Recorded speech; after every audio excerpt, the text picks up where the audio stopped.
নৱবৰ্ষৰ প্ৰাক্ষণৰ সুখবৰ ৰাষ্ট্ৰীয় টাইকোৱাণ্ডোত 9টা পদকেৰে জিলিকিল চিলাপথাৰৰ প্ৰতিভাৱান খেলুৱৈ ৰেল ষ্টেচনত বিপুল সম্বৰ্ধনা ৰাষ্ট্ৰীয় পৰ্যায়ত জিলিকিল চিলাপথাৰ টাইকোৱাণ্ডো খেল প্ৰতিযোগিতাত 4টা স্বৰ্ণ পদকেৰে জিলিকিল চিলাপথাৰ 21 ডিচেম্বৰত গুৱাহাটীত অনুষ্ঠিত ৰাষ্ট্ৰীয় পৰ্যায়ৰ টাইকোৱাণ্ডো খেলত 6টা স্বৰ্ণ আৰু 3টা ৰূপৰ পদকেৰে জিলিকিল চিলাপথাৰ 10 জনে খেলুৱৈ তাত অংশগ্ৰহণ কৰিছিল শিল্পগ্ৰাম বুলি আছে গুৱাহাটীত পাঞ্জাবাৰীৰ ওচৰত তাতে খেলখন হৈছিল 6 নেশ্যনেল মাৰ্শাল আৰ্ট গেম 2024 খেলখন আমি ষ্টেট ৰিপ্ৰেজেন্ট কৰিছিলো আমাৰ টিমত 10 জন পৰা 6 জনে গোল্ড মেডেল পালে তাৰ পিছত 3 জনে সিলভাৰ মেডেল পালে নাম কিটা হেৰি নিখিল থাপা গোল্ড মেডেল তাৰ পিছত আকৌ অংকুৰ থাপা তাৰ পিছত মমতা থাপা আৰু লাকি টাইং তাৰ পিছত নিতুল টাই ইমান এইকেইটা হৈছে আৰু লগত হেৰি উদ্দীপ ভূঞা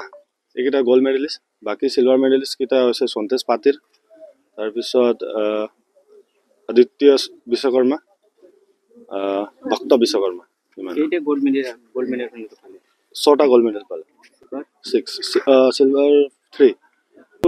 27 পৰা ষ্টাৰ্ট আছিলে 27 28 29 আৰু আমাৰ খেলটো হৈছিলে 29ত 6 গৰাকী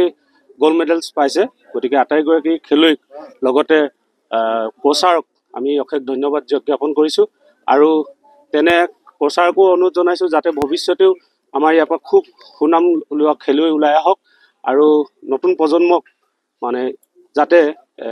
ভাল খেলুৱৈ হলক আমাৰ অঞ্চলত খেলুৱৈ হলক এটা মনোভাৱ গঢ়ি তোলে তাৰ বাবে তেওঁক ধন্যবাদ জ্ঞাপন কৰিছো আৰু লগতে আমি খেলুৱৈসকলকো ধন্যবাদ জ্ঞাপন কৰিছো আমাৰ ইয়াত সুনাম কঢ়িয়াই অনাৰ বাবে পৰা অনুষ্ঠিত হোৱা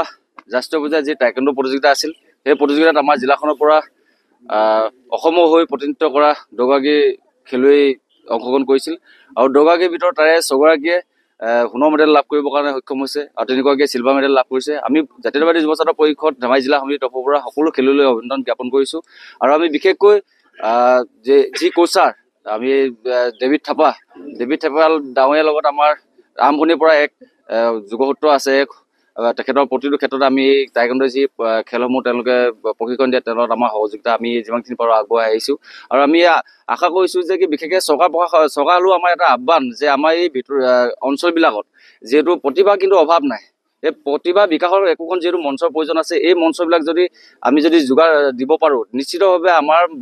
গাঁৱে ভূঞে লুকাই থকা যিসমূহ প্ৰতিভা এই প্ৰতিভাবিলাক কিন্তু আগুৱাই নিয়াত যথেষ্ট সহায় হ'ব আৰু আমি পুনৰবাৰ ডেভিড থাপাৰ নেতৃত্বত যোৱা প্ৰতিগৰাকী দলটিলৈ প্ৰতিজন খেলুৱৈ আমাৰ ফালৰ পৰা আমি শুভেচ্ছা অভিনন্দন জনাইছো আশা কৰিছোঁ আগন্তুক দিনত তেওঁলোকে আৰু আগুৱাই যাওক দেশৰ সুনাম কঢ়িয়াই আনক তাই আমি আশা কৰিছোঁ ধন্যবাদ